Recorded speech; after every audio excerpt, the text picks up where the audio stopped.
Assalamualaikum warahmatullahi wabarakatuh.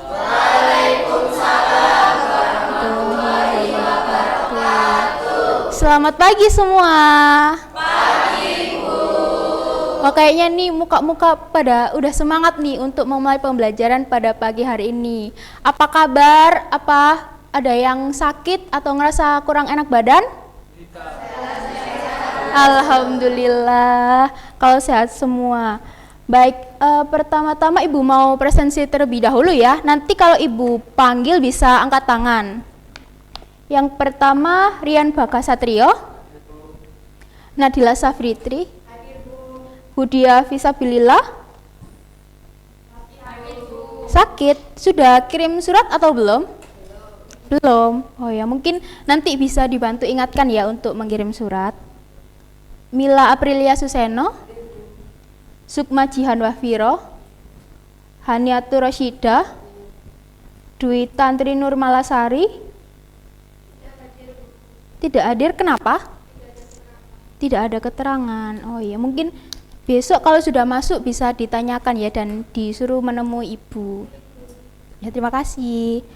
Lalu Tisya Almira, Tia Nur Rahmatika, Kusnul Khotimah, Ananda Rosi Ardiansyah, Anora Rizky Wahyu Esa, Rida Emania Riwanda, Wahyuning Trisnani Ayulandari.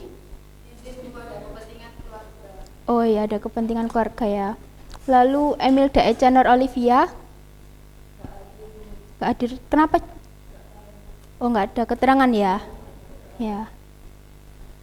Lalu yang terakhir Sindu Berlian Krisnadianto. Baik, berarti untuk hari ini yang tidak masuk ada 4 anak. Yang pertama Hudia tadi sakit, lalu Dwi Tantri tidak ada keterangan, Wahyuning tadi izin, dan Emilda tidak ada keterangan juga ya. Mungkin yang tidak ada keterangan bisa ditanyakan dan menemui Ibu besok ya untuk absensi. Baik. Oke, mungkin sebelum memasuki pembelajaran ada baiknya kita berdoa terlebih dahulu. Ketua kelasnya yang mana? Oh, ya, mungkin bisa dipimpin teman-temannya untuk berdoa. Sebelum kita mulai pelajaran kita hari ini, baiknya kita berdoa tentang kabar dan percayaan masing-masing. Setelah kita mulai doa selesai, di antara kata selesai dalam berdoa. Amin, amin, ya rabbal alamin. Baik, mungkin agar tidak berlama-lama langsung saja kita ke pemaparan materi.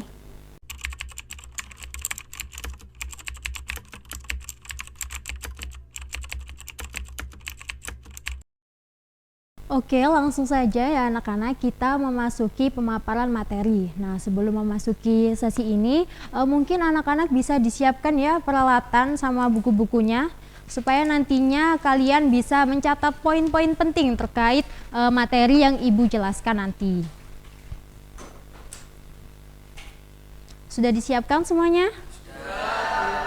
Oke, langsung saja ya kita masuk ke pemaparan materi. Nah, untuk materi kali ini kita akan membahas mengenai tata kelola ruang kantor. Nah, untuk itu pada materi tata kelola ruang kantor ini kita akan mempelajari 4 pokok pembahasan. Untuk pembahasan yang pertama yaitu mengenai pengertian dari tata kelola ruang kantor. Kemudian yang kedua yaitu tujuan dari dibentuknya tata kelola ruang kantor. Kemudian yang ketiga faktor-faktor yang mempengaruhi pembentukan tata kelola ruang kantor. Lalu yang terakhir yaitu bentuk-bentuk tata ruang. Oke, langsung saja kita masuk ke pokok pembahasan pertama yaitu mengenai pengertian dari tata kelola ruang kantor. Namun sebelum Ibu menjelaskan mengenai pengertian dari tata kelola ruang kantor, mungkin anak-anak sekalian ada yang ingin berpendapat terkait apa sih tata kelola ruang kantor itu? Ada yang tahu? Oh, oke, nggak apa-apa kalau belum ada yang tahu. Jadi langsung saja dijelaskan ya. Jadi pengertian tata kelola ruang kantor menurut para ahli yang pertama yaitu ada dari Delianji berpendapat bahwasanya tata kelola ruang kantor merupakan suatu penyusunan alat-alat pada tata letak yang tepat. serta pengaturan kerja yang memberikan kepuasan bagi bekerja bagi karyawannya. Kemudian ada juga pendapat lain yaitu dari George Terry, yaitu menjelaskan bahwasanya tata kelola ruang kantor merupakan penentuan mengenai kebutuhan-kebutuhan ruang dan tentang penggunaannya secara terperinci guna menyiapkan susunan pekerjaan dengan biaya yang layak atau sesuai dengan budget yang tersedia oleh perusahaan. Nah, sehingga dari kedua pendapat tersebut dapat disimpulkan secara umum bahwasanya tata kelola ruang kantor merupakan suatu pengaturan kantor serta penyusunan alat-alat atau peralatan kantor sesuai dengan ketersediaan ruang yang ada. Nah, dari adanya pengaturan tersebut nantinya dapat memberikan manfaat bagi para karyawannya berupa kepuasan dan juga kenyamanan. Nah, kemudian apa sih Bu kepentingan dari dibentuknya tata kelola ruang kantor ini? Nah, kepentingannya yaitu tata kelola ruang kantor ini nantinya dapat membantu karyawan dan juga perusahaan dalam meningkatkan kinerja serta produktivitasnya. Nah, kemudian kita masuk ke pokok pembahasan yang kedua, yaitu mengenai tujuan-tujuan dari dibentuknya tata kelola ruang kantor. Nah, seperti yang Ibu jelaskan sebelumnya ya, untuk tujuan yang pertama yaitu memberikan kenyamanan bagi para karyawan yang ada pada suatu perusahaan. Nah, kemudian yang kedua yaitu dapat memanfaatkan ketersediaan ruang kantor dengan maksimal, sehingga nantinya pada perusahaan tersebut tidak ada yang namanya ruang kantor yang tidak terpakai atau ruang kantor yang tidak berguna. Kemudian yang ketiga yaitu untuk memudahkan arus komunikasi dan arus kerja. Yang maksudnya apabila karyawan pada Departemen 1 dan ingin menjalin komunikasi atau kerjasama dengan Departemen 2, nah itu nantinya mereka dapat mencapai tujuan atau visi misi perusahaan. Nah, kemudian yang keempat yaitu memudahkan dalam hal pengawasan, khususnya bagi para atasan yang ingin mengawasi atau menilai terkait progres dari kinerja karyawannya. Nah, kemudian yang kelima yaitu untuk memudahkan dalam memberikan pelayanan, khususnya bagi para customer ya. Lalu yang keenam, untuk memudahkan gerak karyawan dalam bekerja. Lalu yang ketujuh, untuk memberikan rasa aman dan keleluasaan bagi karyawan pada perusahaan tersebut. Dan yang terakhir yaitu untuk memberikan citra baik bagi perusahaan. Nah, itu tadi terkait tujuan-tujuan dari dibentuknya tata kelola ruang kantor. Kemudian kita masuk ke pokok pembahasan yang ketiga, yaitu mengenai faktor-faktor apa saja yang mempengaruhi pembentukan tata kelola ruang kantor. Nah, untuk faktor-faktor ini dibagi menjadi 4, yaitu yang pertama ada sistem pencahayaan atau penerangan, kemudian yang kedua ada sistem warna, lalu yang ketiga ada sistem pengaturan suhu ruangan, dan yang terakhir yaitu sistem penataan suara. Oke, lanjut. Untuk sistem pencahayaan atau penerangan sendiri merupakan penggunaan cahaya pada suatu ruangan atau bidang kerja tertentu untuk membantu karyawan dalam menyelesaikan pekerjaan mereka secara efektif dan juga efisien. Nah, kemudian dalam sistem pencahayaan atau penerangan ini memiliki 4 teknik ya. Yang pertama yaitu ada ambient lighting, kemudian yang kedua ada task lighting, lalu yang ketiga ada action lighting, dan yang terakhir ada natural lighting. Nah, untuk ambient lighting sendiri yaitu merupakan teknik pencahayaan yang bertujuan untuk memberikan pencahayaan secara menyeluruh dalam suatu ruangan. Kemudian yang kedua yaitu ada task lighting, yaitu teknik pencahayaan yang memberikan pencahayaan tambahan saja pada suatu ruangan atau bidang kerja tertentu.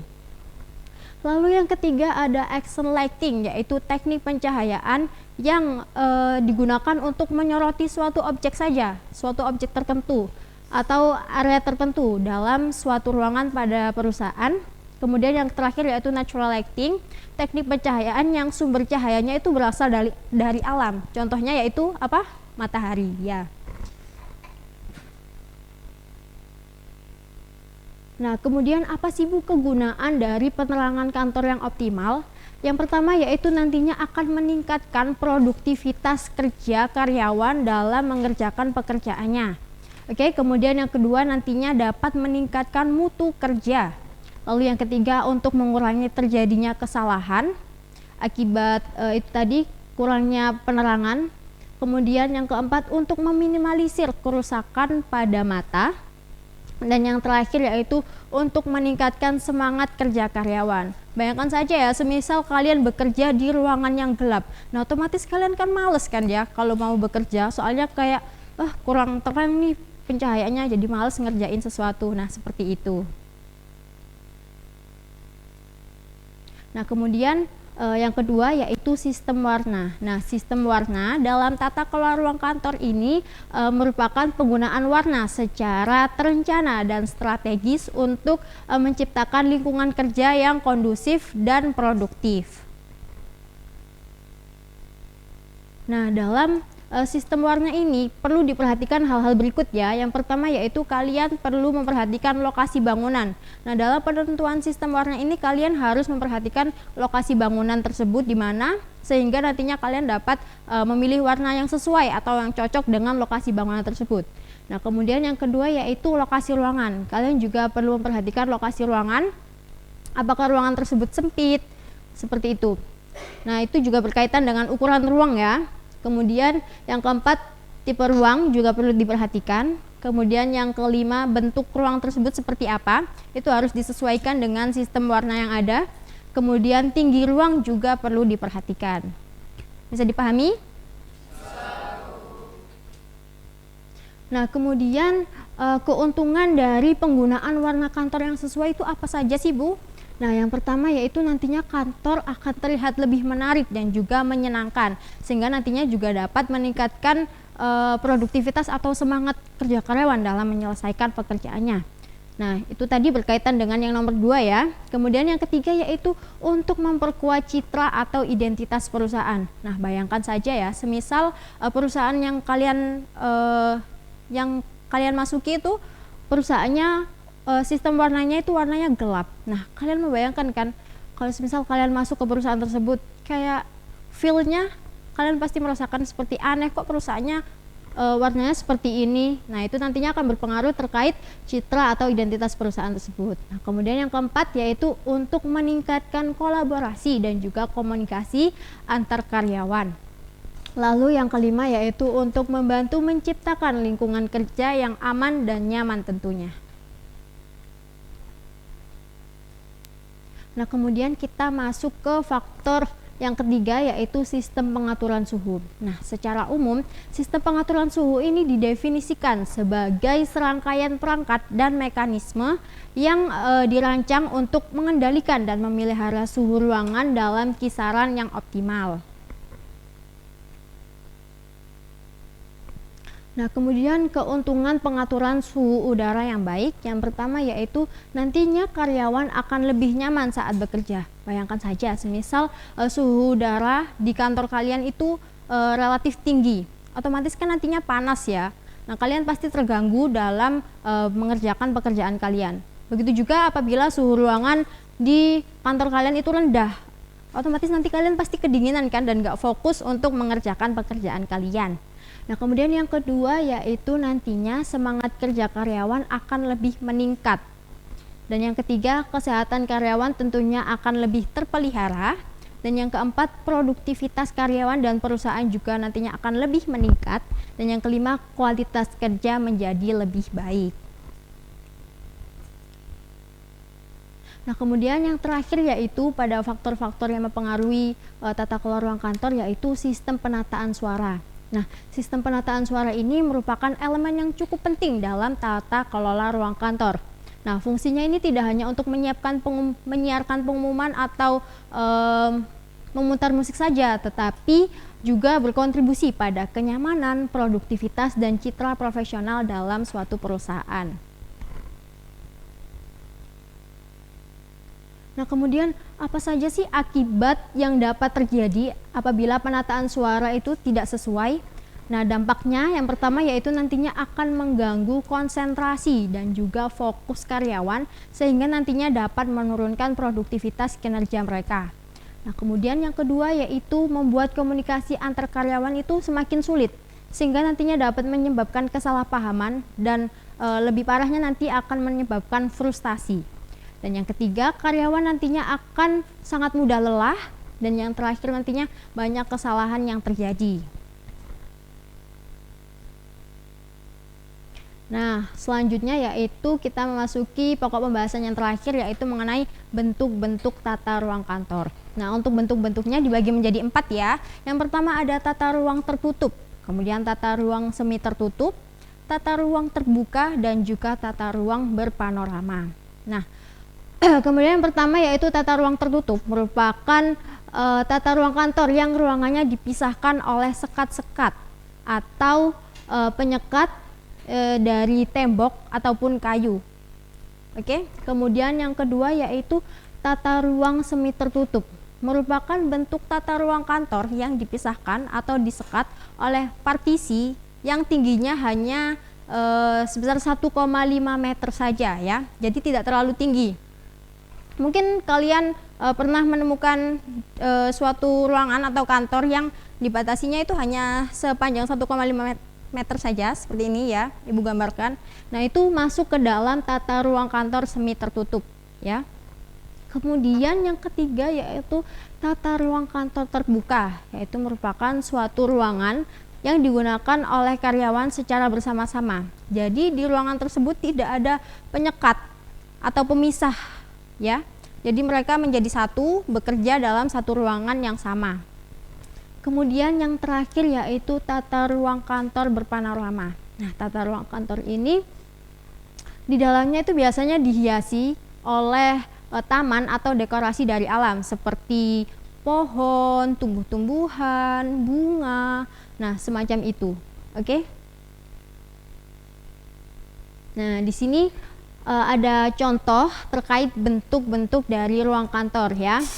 Yang pertama itu tata ruang kantor tertutup. Nah, di situ kalian bisa melihat ya, bahwasanya ruangan kantor tersebut dipisahkan oleh kaca ya. Jadi bisa dikatakan berbentuk kamar atau bilik-bilik ya. Jadi seperti semisalnya ini departemen 1, departemen 2. Nah, itu mereka dipisahkan oleh kaca ya. Kemudian yang kedua yaitu ada tata ruang semi tertutup. Seperti yang Ibu jelaskan tadi ya, bahwasanya tiap bangku karyawan itu dipisahkan oleh partisi setinggi 1,5 meter saja. Jadi tidak terlalu tinggi, hanya sebatas ini saja. Ya, kemudian yang ketiga yaitu tata ruang terbuka. Itu bisa kalian lihat bahwasanya tidak ada pembatas sama sekali di ruangan tersebut. Tidak ada penyekat ataupun pembatas dari kayu atau tembok, itu tidak ada. Jadi mereka karyawan yang bekerja di ruangan terbuka itu bekerja secara bersama-sama dalam satu ruangan yang sama. Nah, kemudian yang keempat yaitu tata ruang berpanorama. Nah, ini kalian bisa lihat ya, ruangan ini dihiasi oleh tanaman-tanaman. Nah, itu merupakan dekorasi dari alam. Kemudian ada juga bebatuan, kerikil-kerikil. Nah, kemudian temboknya juga dimodel seperti berada di alam ya, seperti di hutan. Nah, itu kalian bisa lihat. Nah, mungkin dari keempat gambar ini kalian bisa membedakan ya terkait tata ruang tertutup itu seperti apa, kemudian tata ruang semi tertutup itu seperti apa, kemudian terbuka juga seperti apa, dan yang berpanorama. Nah, mungkin dari pemaparan materi Ibu ini kalian bisa membedakan ya terkait itu semua. Oke, mungkin sejauh ini anak-anak ada yang ingin ditanyakan?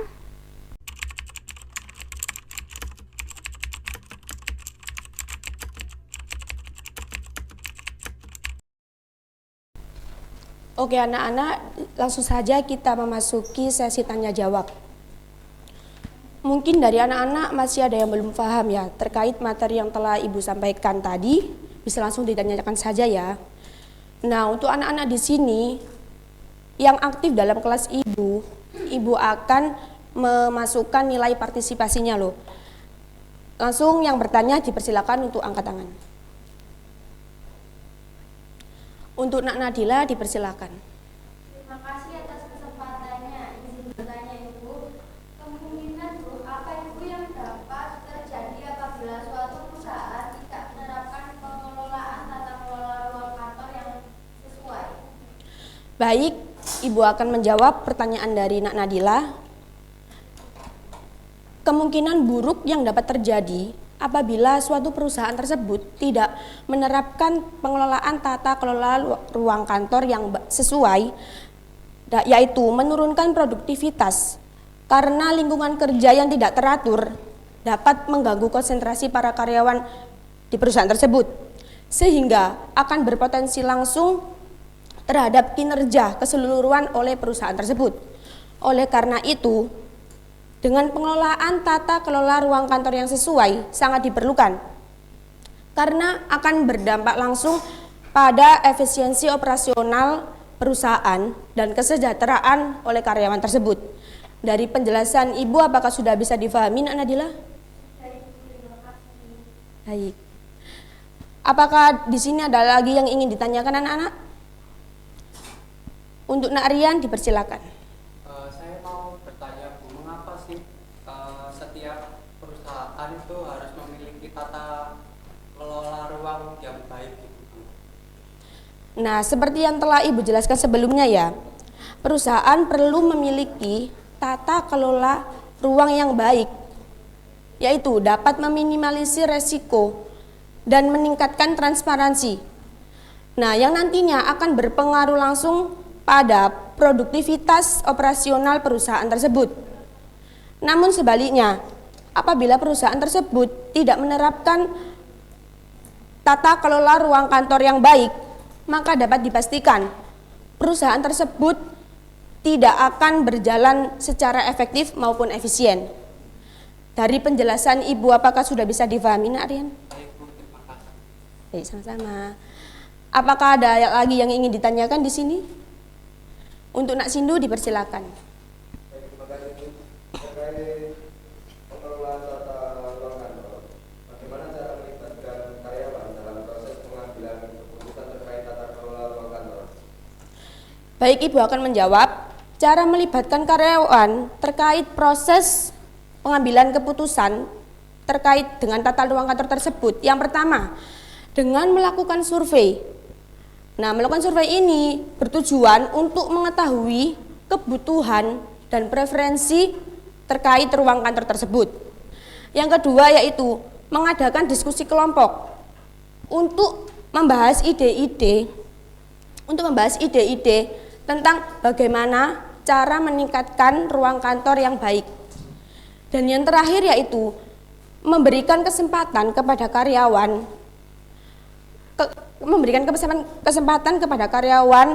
karena agar dapat memberikan umpan balik sehingga karyawan tersebut dapat mencoba tata ruang letak yang baik juga.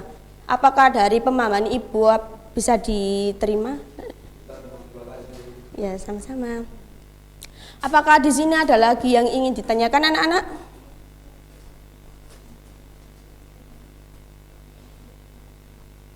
Baik, di sini jika tidak ada lagi yang ingin ditanyakan, maka sekarang gantian Ibu ya yang akan bertanya kepada kalian. Tapi Ibu akan sistemnya menunjuk secara langsung untuk anak-anak yang boleh membantu Ibu menjawab pertanyaan dari Ibu ya. Lalu soal yang pertama, bagaimana sih cara menyusun meja kerja di ruangan kantor tersebut agar perusahaan tersebut jadi pekerjaannya lebih efisien dan produktif lagi? Untuk kali ini Ibu akan menunjuk Nak Mila, dipersilakan. Boleh.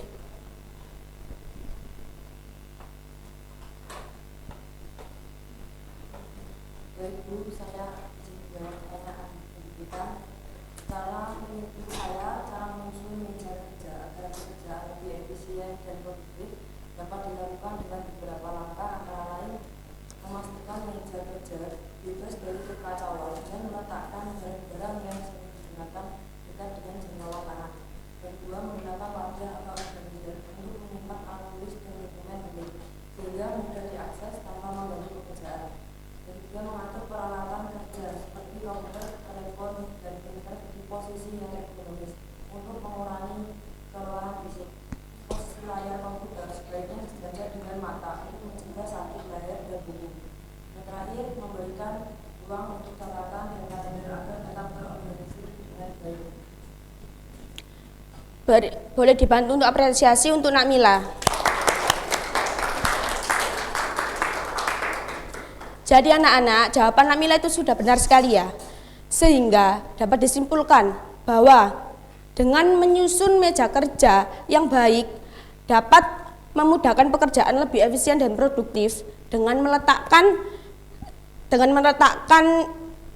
cara-cara yang digunakan seperti cara yang berdekatan dengan tangan, mengatur peralatan kerja secara ekonomis, serta dapat meminimalisir resiko yang terjadinya yang akan ditimbulkan.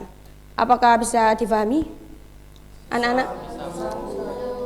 Baik, untuk soal selanjutnya, Ibu akan memberikan pertanyaan lagi soal yang kedua, yaitu apa saja sih manfaat yang dapat diberikan perusahaan dengan menggunakan pencahayaan yang baik dalam ruangan kantor tersebut. Ibu akan menunjuk. Naimah, boleh Ibu menjawab pertanyaan dari? Baik Ibu, izin menjawab Ibu. Ya. Menurut saya pencahayaan yang baik di ruang kantor ini memiliki banyak manfaat penting. Nah, pencahayaan yang cukup dapat mengurangi ketegangan mata dan kelelahan yang sering dialami oleh pekerja yang harus fokus pada layar komputer atau dokumen dalam jangka waktu lama.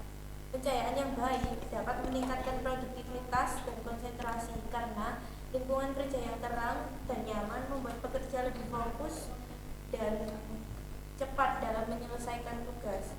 Pencahayaan alami atau pencahayaan yang menyerupai cahaya alami dapat memperbaiki suasana hati dan mengurangi stres sehingga para pekerja ini merasa lebih bahagia dan termotivasi. Selain itu, pencahayaan yang baik juga berperan dalam menciptakan estetika ruang kerja yang lebih baik, lebih menarik, dan profesional yang dapat berdampak positif pada citra perusahaan. Baik, kita beri apresiasi dulu kepada Naimah. Nah, anak-anak, jadi kali ini pertanyaan Naimah sudah benar sekali, sehingga dapat disimpulkan bahwa dengan pencahayaan yang baik, karyawan dapat mengurangi ketegangan mata, terus dapat meningkatkan produktivitas dan konsentrasi pada karyawan tersebut, serta dapat meningkatkan kualitas kerja yang akan dialami pada perusahaan tersebut. Oke, apakah sudah paham semua anak-anak? Oke, kali ini Ibu cukupkan sampai di sini ya sesi tanya jawabnya. Sekarang kalian akan memasuki diskusi kecil mengenai tata kelola ruang kantor.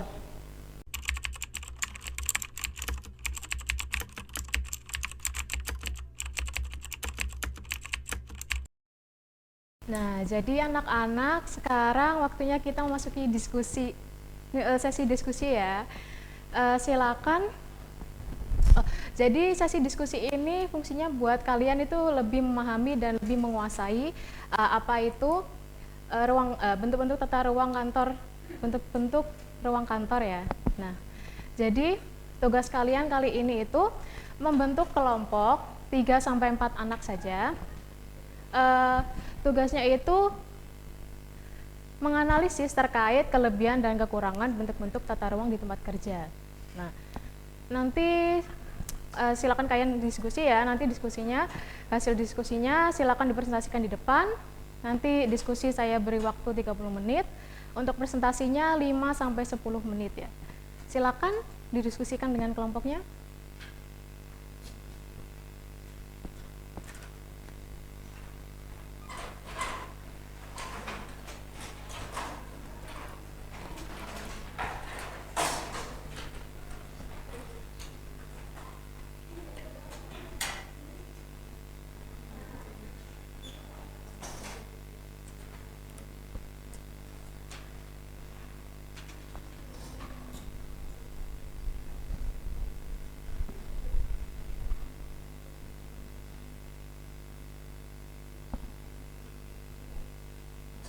Ada yang kurang jelas?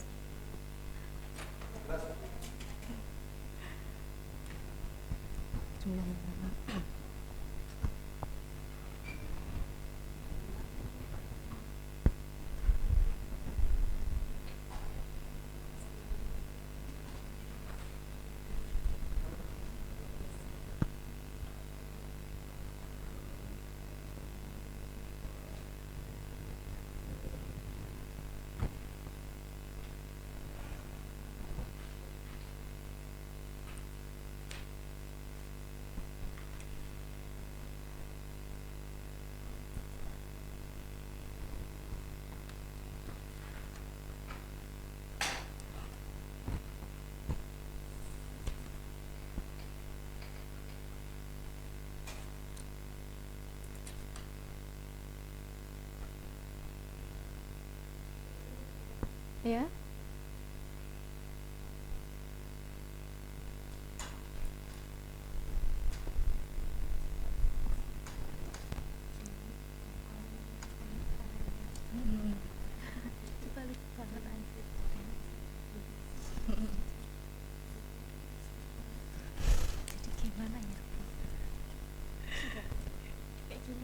Iya, iya. Iya. Ada yang mau tanya?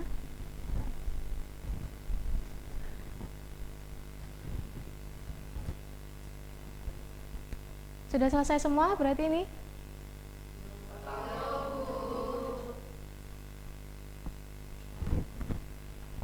Ya udah, lanjutkan dulu.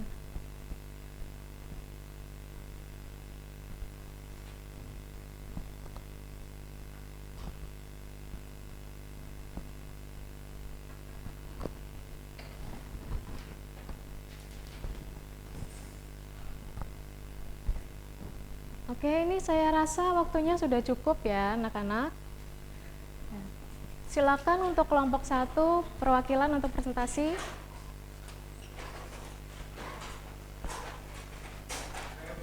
Iya, Mbak Rosi silakan. Saya di sini ingin mempresentasikan hasil presentasi kelompok kami, yaitu mengenai tata ruang kantor semi tertutup. Nah, tata ruang kantor semi tertutup adalah konsep desain yang memadukan elemen terbuka dan tertutup untuk menciptakan lingkungan kerja yang fleksibel, produktif, dan nyaman. Konsep ini bertujuan untuk menggabungkan manfaat dari kantor terbuka dan tertutup, yaitu dengan memberikan privasi dan ruang kolaboratif yang seimbang. Untuk tata ruang kantor semi tertutup terdapat sekat yang hanya tingginya 1,5 meter. Nah, untuk kelebihan tata ruang kantor semi tertutup, yang pertama yaitu ada privasi dan fokus. Privasi dan fokus membantu mengurangi gangguan visual dan akustik sehingga memungkinkan karyawan bekerja lebih fokus. Yang kedua ada kolaborasi efektif.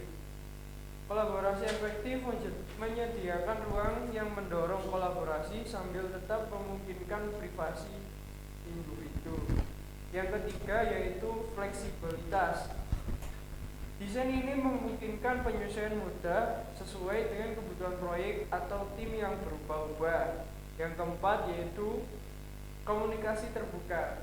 Meski ada pembatas, masih ada visibilitas dan aksesibilitas yang baik antar karyawan, memfasilitasi komunikasi yang cepat.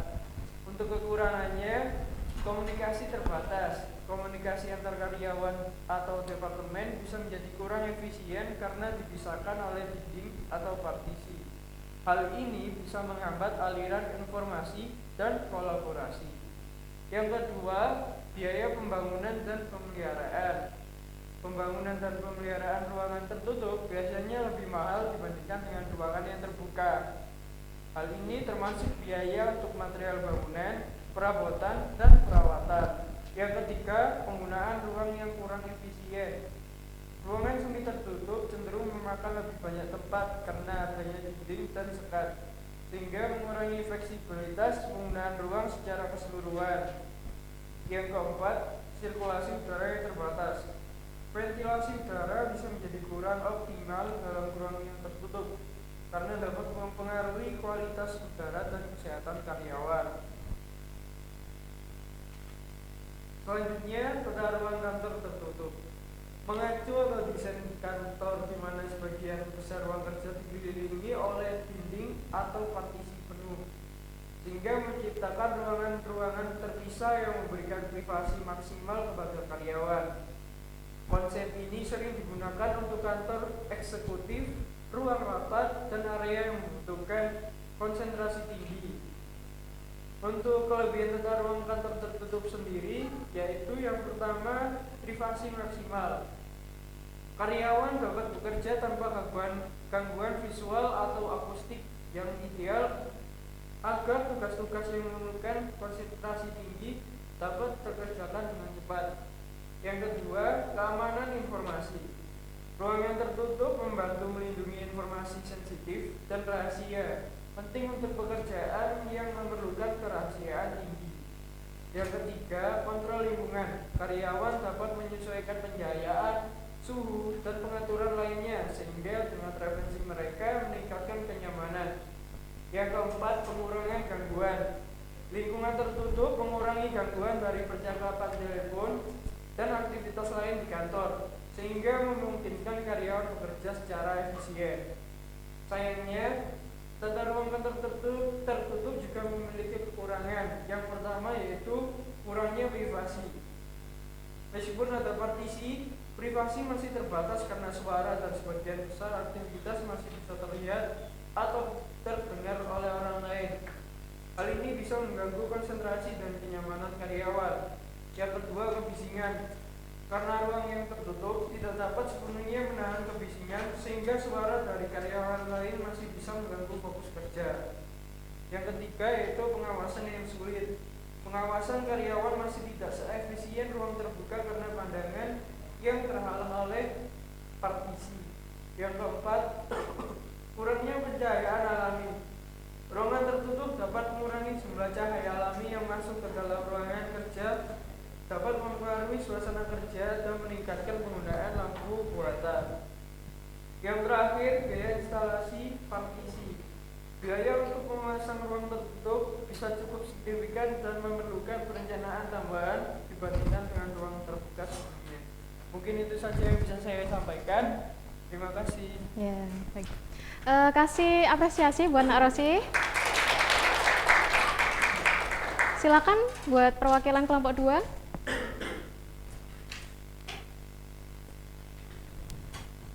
Baik, saya perwakilan dari kelompok 2 akan mempresentasikan hasil diskusi dari kelompok kami. Dengan adanya tata kelola ruang dalam perkantoran sangat penting dalam sebuah perusahaan.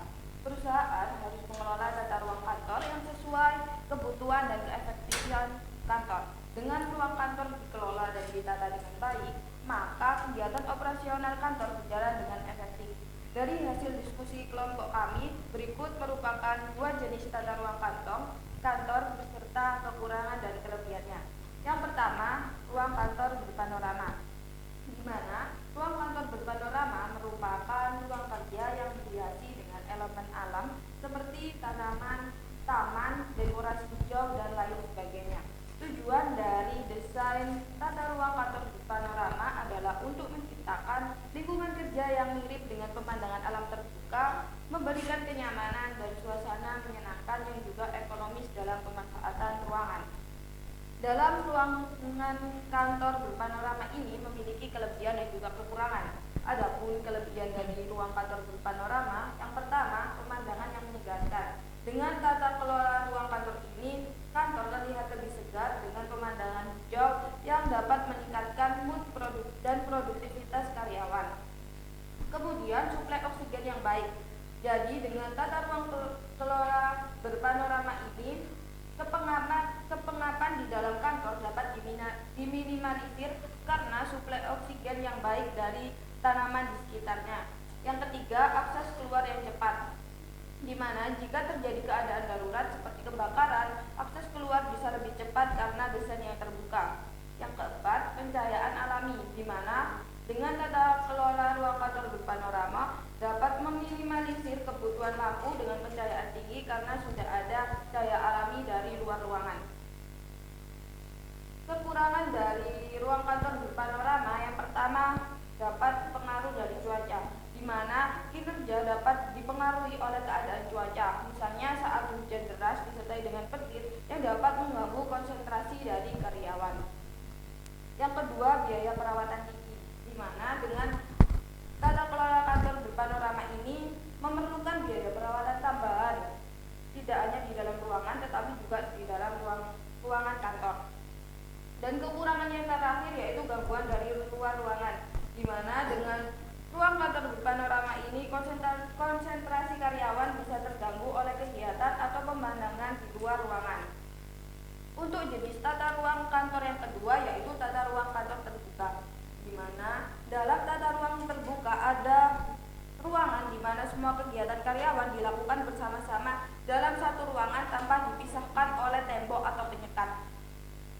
Bagian dari tata ruang kantor terbuka yaitu yang pertama kemudahan pengubahan ruangan, sehingga ruangan mudah diubah sesuai dengan kebutuhan tanpa perlu merombak struktur fisik. Yang kedua yaitu kemudahan dalam berkomunikasi antar karyawan karena tidak ada penghalang fisik.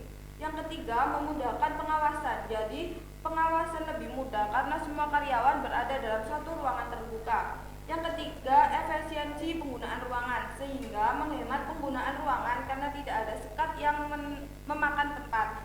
Yang kelima, penempatan dan perawatan peralatan kerja, sehingga memudahkan penempatan, penggunaan, dan perawatan peralatan kerja. Dan kelebihan yang terakhir yaitu sirkulasi udara dan cahaya, di mana cahaya mudah masuk dan udara mudah beredar, sehingga menciptakan suasana lingkungan kantor yang lebih segar. Kekurangan dari ruang kantor terbuka yang pertama yaitu kesulitan melakukan pekerjaan yang memerlukan kerahasiaan. Yang kedua, kebisingan dapat mengganggu konsentrasi kerja karyawan. Dan yang terakhir, kekurangan leluasa dalam hal menyangkut privasi pribadi.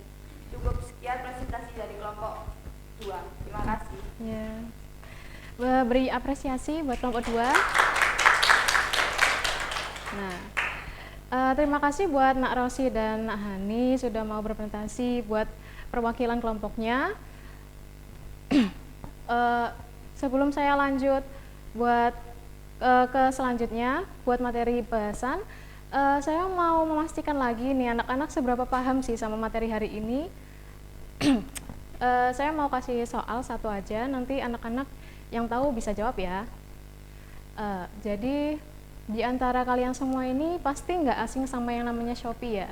Nah, Shopee itu kan all shop online shopping gitu, yang terkenal apalagi pas masa COVID waktu lalu. Nah, Shopee ini termasuk e-commerce terbesar di Indonesia ya. Nah, jadi tata ruang apa yang cocok buat perusahaan Shopee di bagian kantornya? Ada yang bisa jawab? Nih, silakan Nak Jian.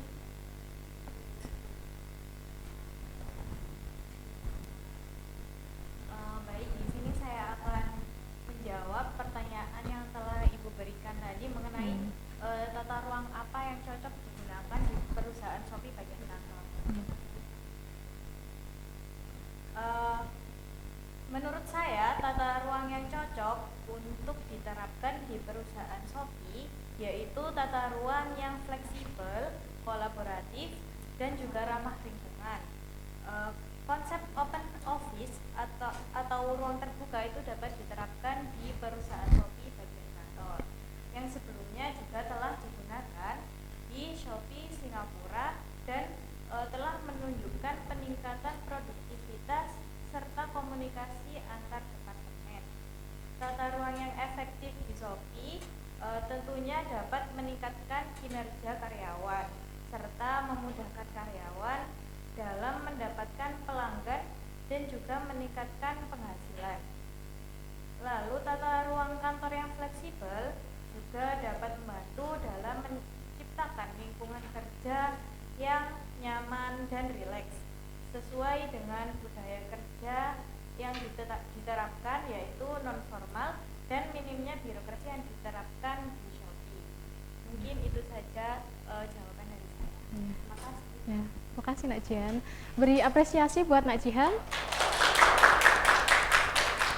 Nah, jadi tujuan utamanya dibentuknya tata ruang ini yang pertama itu untuk kenyamanan karyawan ya. Nah, jadi tata ruang yang bagus, yang nyaman itu seperti sirkulasi udara yang bagus, kemudian cahaya yang cukup, kemudian ada ergonomi alat kantor yang memadai, sehingga kalau semuanya bagus semua kan karyawan juga jadi semangat bekerja ya, jadi lebih nyaman. Nah, kemudian yang kedua itu dengan adanya arus komunikasi dan arus kerja yang baik. Jadi jika arus komunikasi dan arus kerja yang baik tentu saja mempermudah komunikasi mereka dengan perusahaan lain kayak gitu, jadi lebih efisien dan lebih baik. Kemudian yang ketiga itu ada memanfaatkan ruang yang kosong. Jadi sebisa mungkin perusahaan atau instansi itu jangan membiarkan ruang kantor ruang kosong gitu loh. Jadi kalau bisa digunakan. Kemudian yang keempat itu ada meminimalisir kebisingan. Jadi dengan cara memasang karpet tebal dengan memasang tirai, kemudian ada panel dinding, itu bisa mengurangi suara yang dari luar seperti itu.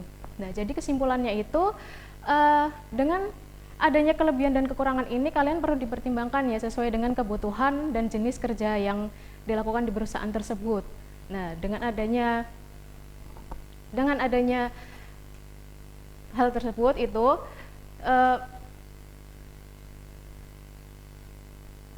dapat meningkatkan produktivitas pada karyawan. Jadi sekian dari saya. Saya rasa diskusi kali ini sampai di sini ya.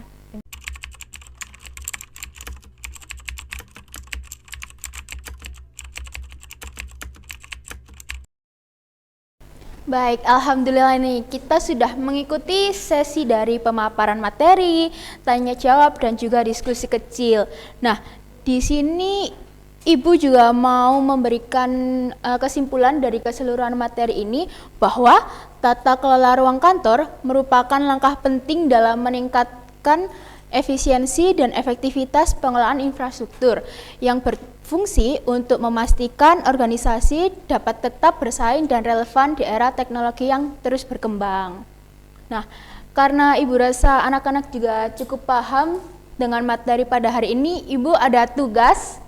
Tugas ini bersifat individu, jadi Ibu minta kalian untuk membuat clipping. Nah, clipping ini kalian tuh membuat layout yang menurut kalian layout ruangan gimana sih yang idealis menurut kalian, bisa seperti ruang kantor tertutup, semi tertutup, terbuka atau berpanorama, dan diberikan alasan kenapa kalian memilih layout tersebut, dan clippingnya nanti dijilid dan dihias semenarik mungkin.